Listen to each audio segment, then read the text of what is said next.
जय श्रीमन्नारायण सम्पूर्णमा। यो आजको यो भिडियो बनाउनुको मुख्य उद्देश्य पनि राजनीतिक कुराकानीमा खासै बोल्न र विशेष गरेर यसमा कुनै पनि प्रतिक्रिया दिन चाहन्न।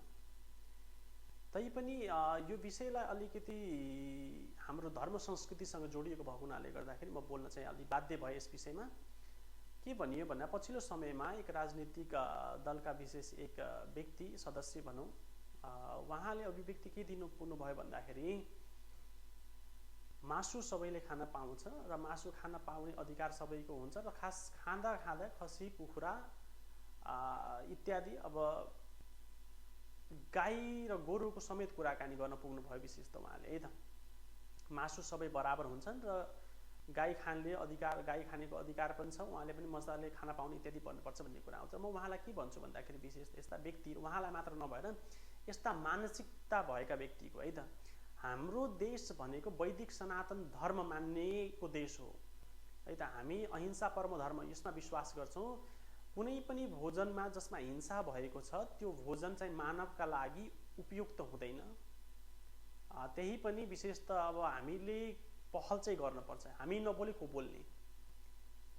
हामी शाकाहार हुनुपर्छ, सात्विक भोजन इत्यादि गर्नुपर्छ पक्षमा म चाहिँ।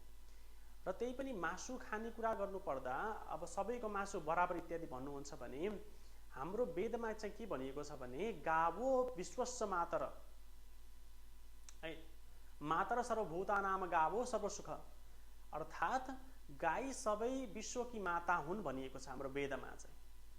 त्यसकारण हामीले गव्य बनाउँदाखेरि, पञ्चगव्य इत्यादि निर्माण गर्दाखेरि गाईकै मूत्र, गाईकै गोबर, गाईकै दुध, दही इत्यादि किन आवश्यक पर्छ होला त? केही विशेष महत्त्व बोकेको भएर भनिएको होला। अब सबै जनावर बराबर हुन् भने त्यसो भए त कुकुरकै मूत्र, कुकुरकै गोबरलाई गव्य बनाएर खानुहुन्छ त त्यस्ता अभिव्यक्ति दिने मान्छे? बराबर हो भने त पूजा गर्दा पक्कै पनि तपाईँले पनि त खानुहुन्छ होला पक्कै पनि त्यो गव्य भन्ने कुरा। त्यस कारणले यदि सबै जनावर बराबर हुन् भने गाईकै पञ्चगव्य, गाईकै गोमूत्र र गोबर इत्यादिले किन चाहिँ पञ्चगव्य बनाउने त? कुकुरको मूत्रले पनि बन्छ होला, खसीको मूत्रले पनि बन्छ होला है त, घोडा इत्यादिको मूत्रले खाने, गोबर खाने भनेपछि केही विशेष हाम्रो देश भनेको, हामीलाई गौ माता भनेको यो राष्ट्र माता हुन् हाम्रो देशको।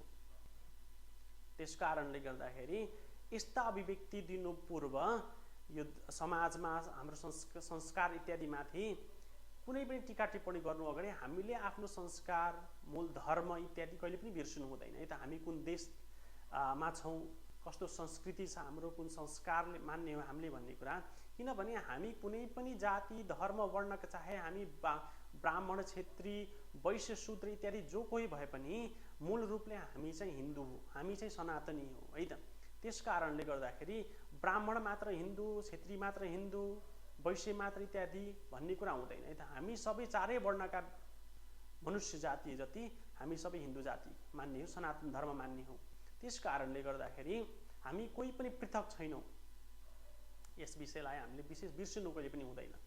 त्यस कारणले यस्ता अभिव्यक्ति दिएर अहिले राजनीतिक गतिविधिलाई, अब यसमा चाहिँ मान्छेलाई अहिलेको समयमा स्थिरता चाहिएको छ र अभद्र टीका टिप्पणी गर्दाखेरि समाजमा नराम्रो घटना घट्न सक्ने, हो हल्ला मच्न सक्ने, द्वन्द्व फैलिन सक्ने यस्ता किसिमको हामी चाहिँ त्यस्तो स्थानमा पुगिसकेपछि है त, एउटा सम्मानित ठाउँ र स्थानमा पुगिसकेपछि जसलाई भनिन्छ हामी विशेष गरेर हामीलाई देशले, हाम्रो जनतालाई चुन्ने, हामीलाई निर्वाचित इत्यादि गर्ने क्षेत्र, ठाउँ इत्यादि पुगिसकेपछि हामीले यस्तो आफ्नो अभिव्यक्तिलाई पनि है त, स्वतन्त्रता सबैलाई हुन्छ बोल्ने, तर बोल्न त कति बोल्ने, के बोल्ने भन्ने स्वतन्त्रता, आफ्नो स्वतन्त्रताको पनि हामीले सदुपयोग गर्न जान्नु पर्दछ जस्तो लाग्छ मलाई। त्यस कारणले हामीले यो बोध गर्नुपर्ने हुन्छ। बोल्दा बोल्दै सबै कुरा बोलियो, बोलेको पछि चाहिँ गल्ती हुँदा गल्ती स्वीकार्न पनि सक्नुपर्छ हामीले। हामीबाट केही त्रुटि भयो, गल्ती भयो भने मबाट गल्ती भयो, बोल्न इत्यादि भयो, छिप्लियो भन्दाखेरि हामीले स्वीकार्न पनि सक्नुपर्छ र मैले भनेकै होइन, यो हुँदै होइन भन्न पनि अलिकति त्यसलाई भन्छ हामीले दम्भी भनिन्छ है त। र हाम्रो देशमा हामीले पनि कुनै पनि राष्ट्रपति प्रधानमन्त्री इत्यादि हामीले जिताएर पठाउँदाखेरि त्यो हाम्रो पनि मूल अधिकारको कुरामा पर्छ र हाम्रो कर्तव्य पनि के छ भन्दाखेरि हामीले बोध के गर्न पर्यो भन्दाखेरि चाहे जति पनि विकसित देश किन नहोस् त्यस विकसित देशका प्रधानमन्त्री हुन् राष्ट्रपति हुन् सबैले आफ्नो धर्म मानेकै हुन्छन् संस्कृति मानेकै हुन्छन् बाचा कसम खाएकै हुन्छन्। हाम्रो मात्र एउटा देश होला जहाँका प्रधानमन्त्रीले चाहिँ हिन्दू त धर्मै होइन र टीका लगाउनु शिखा पाल्नु धोती लगाउनु कुर्ता लगाउनु इत्यादि भनेको यो त आडम्बरको विषय हो भन्ने चाहिँ भन्छ। हामी चाहिँ जो सनातन देशका हिन्दू धर्म मान्नेको देशमा बसेर यस्ता कुरा गर्ने प्रधानमन्त्री हामीले नियुक्त गर्छौँ भनेपछि त हाम्रो देश कस्तो स्थितिमा पुग्छ यो चाहिँ सुरक्षित छ कि छैन भन्ने कुरा यो तपाईँ र हामीले सोच्ने विषय पनि हो। त्यसकारणले तपाईको आफ्नो धर्म जुन देशको आफ्नो मौलिक धर्म संस्कृति जोगाउन सकिँदैन भने त्यो देश भनेको त गुलाम भएर जाने हो। त्यसकारणले हाम्रो पुर्खाले आर्जेको देश हाम्रो संस्कार संस्कृतिलाई जोगाउनु हामीले पनि विशेष भूमिका खेल्नुपर्छ ताकि अब आउने समयमा कोही यस्ता व्यक्तिले हाम्रो धर्ममाथि हाम्रो संस्कारमाथि यसरी टीका टिप्पणी गर्न नपाओस् भनेर। त्यसकारणले हाम्रो आफ्नो वैदिक सनातन धर्मलाई बुझौँ आफ्नो संस्कारलाई बुझौँ संस्कृतिलाई बुझौँ र आफ्नो महत्त्वलाई बुझौँ विशेष मौलिकतालाई चिनौँ। र यसका साथ आउने आगामी इत्यादि चुनाव हुँदैछ देशमा जटिल समस्याहरू छन् हाम्रो देशमा र एकदमै नाजुक अवस्थामा छ देश। त्यसकारणले आफ्नो मत जे कारणले यो घटनाहरू घट्यो अहिले देशमा चाहिँ जो व्यक्तिले गर्दा घट्यो त्यही व्यक्ति फेरि चुनावी मैदानमा छन् त्यो आउनु कतिको उपयुक्त हो होइन इत्यादि भनेर है त।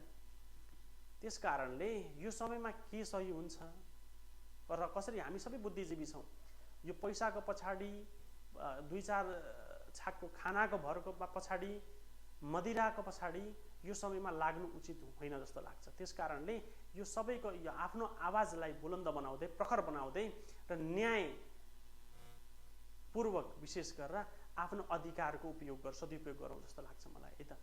जय श्रीमन्नारायण।